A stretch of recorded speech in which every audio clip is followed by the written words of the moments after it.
বাবা সিফাত, তুমি আমাদের জন্য দোয়া করবা। তুমি একটু সালাম দাও সবাইকে। আসসালামু আলাইকুম ওয়া রাহমাতুল্লাহি ওয়া বারাকাতুহু। একটু কোরআন তেলাওয়াত আমাদেরকে শুনিয়ে দাও। একটু কোরআন তেলাওয়াত শুনিয়ে দাও। আউযু বিল্লাহি মিনাশ শাইতানির রাজীম। মাশাআল্লাহ, বলি মাশাআল্লাহ। বিসমিল্লাহির রাহমানির রাহিম। ওয়াত-তিনি ওয়াজ-যাইতুন ওয়া তুরি সিনিন ওয়া হাযাল বালাদিল আমিন। লাকাদ খালাকনাল ইনসানা ফি আহসানি তাকওয়িম। আপনার কাছ থেকে যদি অনুমতি থাকে, আমরা নিয়ত করছি আপনার এই নাতি মোহাম্মদ সিফাতের গোটা খরচ আলহামদুলিল্লাহ আমরা তার মাদ্রাসায় ভর্তি হতে, মাদ্রাসায় পড়ালেখা করতে যত খরচ যায় আমরা সিদ্দিকা ফাউন্ডেশনের পক্ষ থেকে তার খরচ বহন করব। আপনি কি আমাদের সাথে একমত কিনা? আলহামদুলিল্লাহ একমত। এই যে আপনার কোলে যে নাতিন আছে মোসাম্মদ হাফসা, এই হাফসা তো ইতিম এবং অসহায়, তার মা আছে, এখন সে কিছুই করতে পারে না, আপনি তাদের রক্ষণাবেক্ষণ করছেন। আপনার যদি তার ব্যাপারে অনুমতি থাকে, আমরা তে আলেমা হওয়ার আগ পর্যন্ত, যতদিন না পর্যন্ত আপনার নাতিনকে বিবাহ না দিবেন, ততদিন পর্যন্ত আমাদের সিদ্দিকা ফাউন্ডেশন আপনার নাতিনের সকল মাদ্রাসার খরচ বহন করবে। এই বিষয়ে আপনি একমত কিনা? যদি আপনি একমত বহন করেন, তাহলে ইনশাআল্লাহ আমরা সিদ্দিকা ফাউন্ডেশনের পক্ষ থেকে আপনার কাছে অঙ্গীকারবদ্ধ হচ্ছে আলহামদুলিল্লাহ আপনার এই নাতি মোহাম্মদ সিফাত এবং আপনার এই নাতিন মোসাম্মদ হাফসা তার গোটা খরচ আলহামদুলিল্লাহ আমরা বহন করব। বাবা, তুমি ইনশাআল্লাহ আমরা যারা আমাদের ফাউন্ডেশনের সাথে রয়েছে তাদের জন্য সব সময় সালাত পরে দোয়া করবে ইনশাআল্লাহ। বলো ইনশাআল্লাহ। তোমার সুখ দুঃখ তুমি আমার সাথে শেয়ার করবা। আমরা তোমার মাদ্রাসায় কথা বলবো, তোমার মাদ্রাসায় কথা বলে তোমাদেরকে সর্বোচ্চ একটা হাদিয়া দেওয়ার চেষ্টা করি ইনশাআল্লাহ। তোমার বাবার জন্য আমরা দোয়া করি, তুমিও তোমার বাবার জন্য দোয়া করো। বাবার জন্য তোমার রব্বির হামহুমা কামা রাব্বায়ানি সগীরা বলো, আবার বলো, জোরে বলো। আসসালামু আলাইকুম ওয়া রাহমাতুল্লাহি ওয়া বারাকাতুহু। আলহামদুলিল্লাহি রাব্বিল আলামিন হামদাশ শাকিরিন ওয়াস সালাতু ওয়াস সালামু আলান নবিয়্যিল আমিন ওয়া আলা আলিহি ওয়া আসহাবিহি আজমাইন। রহমতের বাণী, মাগফিরাতের পয়গাম আর নাজাতের সুসংবাদ নিয়ে আমাদের কাছে রমাদানুল কারীম। আলহামদুলিল্লাহ, রমাদানুল কারীম আল্লাহ তাআলার অপরন্ত রহমতের বারিদারের মধ্যে আমরা রয়েছিলাম, মাগফিরাতের মধ্যে আমরা রয়েছিলাম। এই মুহূর্তে আমরা নাজাতের দিবসগুলো আমরা পালন করছি। আল্লাহ তাআলার কাছে শুকরিয়া, রমাদানুল কারীম আল্লাহ তাআলা আমাদেরকে সুস্থতার নেয়ামত দান করেছেন। আজকে আমরা সিদ্দিকা ফাউন্ডেশনের পক্ষ থেকে এক অসহায় হতদরিদ্র ইতিম দুটি বাচ্চার সন্ধানে আমরা এসেছি। স্থান বন্দর, কলাবাদ, নারায়ণগঞ্জ। আজকে যাদের বাসায় আমরা উপস্থিত হয়েছি আমাদের একজন প্রিয় মানুষ ছিলেন। আমি যদি একেবারে সহজ ভাষায় যদি বলি, আমার মসজিদের একজন মুসল্লি ছিলেন। বিশেষ করে তার অনেক কাজ ছিল, কাজকর্ম করত, খেটে খাওয়া মানুষ ছিল, ওয়ার্কার ছিল, একজন শ্রমিক ছিল। সব সময় সে বিভিন্ন কাজে লেগে থাকতো, তার জন্য মসজিদে বেশি যেতে পারতো না। বিশেষ করে জুমার দিনে সে মসজিদে যেত। জুমার দিনে যখন মসজিদে যেত, গিয়ে একটা সালাম প্রদান করতো, আসার সময় চেষ্টা করতো একটা সালাম দিতে। সে ভালোবাসা থেকে তাকে আমি চিনি, তত তার সাথে আমার সম্পর্ক নেই। তার নাম ছিল আলামিন। সে নবমুসলিম ছিল, হিন্দু থেকে সে মুসলমান হয়েছিল। তার দুটি সন্তান রয়েছে, এর মধ্যে একটি সন্তানের নাম হচ্ছে মোহাম্মদ সিফাত, আর একটা তার কন্যা সন্তান 5.5 থেকে 6 বছর বয়স মোসাম্মদ হাফসা। তার এই দুইটা সন্তান রেখেই তার যে সময় ইন্তেকাল করেছেন, তার জন্য দোয়া করে আল্লাহ তাআলা তাকে জান্নাত দান করুন। তার তখন বয়স ছিল প্রায় 32 থেকে 33 বছর।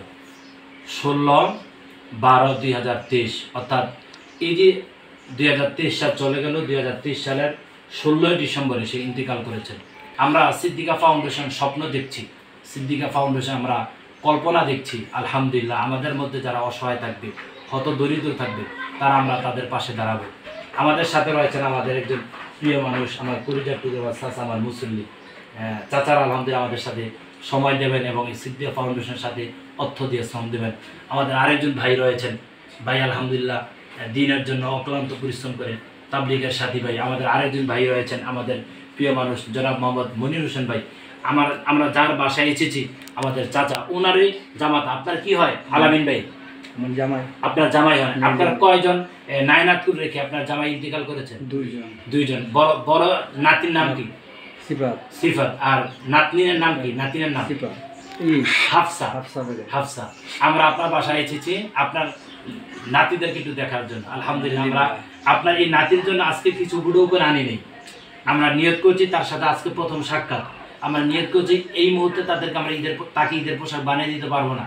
আমরা ঈদের পরে আমাদের অর্থায়ন সিদ্দিকা ফাউন্ডেশন অর্থায়ন আমরা আলহামদুলিল্লাহ তাকে পাঞ্জাবি জুব্বা, আমার মতো জুব্বা, তাকে সাদা জুব্বা আমরা আলহামদুলিল্লাহ বানিয়ে দেবো। সম্মানিত কলিজার টুকরা দিয়ে নেবে। আমার অতি ভারাক্রান্ত হৃদয় নিয়ে মুহূর্তে বলছি আলহামদুলিল্লাহ আমার বাবা রয়েছে। আমার বাবা সবসময় আমার খোঁজ খবর দেয়। আসলে বাবা নামক যেদিন বট গাছ আমাদের মাথা থেকে সরে যাবে সেদিন বুঝতে পারবো বাবা কি জিনিস। এই ছোট্ট ছেলেকেই দিয়ে আমি তার বাবার জানাজার সালাতের দোয়া পড়েছিলাম, মনে পড়ে কি? এই ছোট্ট ছেলেকে দিয়ে আমি তার বাবার জানাজার দোয়া পড়েছিলাম। আমি তার বাবার জানাজাতে গিয়ে আমি কান্না করেছি। যখন এই সন্তান, এই ছোট্ট ছেলে, তোমার বয়স কত বাবা?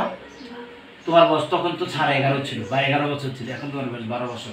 এই ছোট্ট ছেলে যখন বারংবার কোনো বাক্য বলতে পারে না, সে বারংবার বলছে রব্বির হামহুমা কামা রব্বায়ানি সগীরা, রব্বির হামহুমা কামা রব্বায়ানি সগীরা। আমরা আপনাদের কাছে আপনাদের জন্য দোয়া করি, আমাদের জন্য আপনারা দোয়া করেন, বিশেষ করে সিদ্দিকিয়া ফাউন্ডেশনের জন্য আপনারা সকলে মিলে দোয়া করবেন। আলহামদুলিল্লাহ আমরা 2024 সালে সংকল্পবদ্ধ হচ্ছি, শতভাগ আস্থা রেখে বলছি ইনশাআল্লাহ আমাদের পক্ষে আশা করি যদি সম্ভব হয় 10 জন এতিম বাচ্চাদেরকে সিদ্দিকা ফাউন্ডেশনের পক্ষ থেকে তাদেরকে আমরা মাদ্রাসার খরচ বহন করবো। বলছি আলহামদুলিল্লাহ। আমাদের প্রোগ্রাম যারা দেখছেন, যারা শুনছেন, তাদের কাছে আমি বিনয়ের সুরে বলবো আপনার নিকটবর্তী, আপনার দূরবর্তী কোনো এতিম মিসকিন অসহায় যদি থাকে, আপনার অর্থনৈতিকভাবে আমাদেরকে সহযোগিতা করা প্রয়োজন নাই। আপনার শুধু দায়িত্ব হচ্ছে তাদের সাথে আমাদের একটু খোঁজখবর নিয়ে দেওয়া, তাদের কাছে আমরা যেন যেতে পারি, এই গিয়ে যখন তাদেরকে আমরা কোনো একটি দিনই প্রতিষ্ঠান তাদেরকে পড়ালেখা করাতে পারি, এই চেষ্টাটুকু শুধু আপনি আমাদের জন্য করবেন ইনশাআল্লাহ।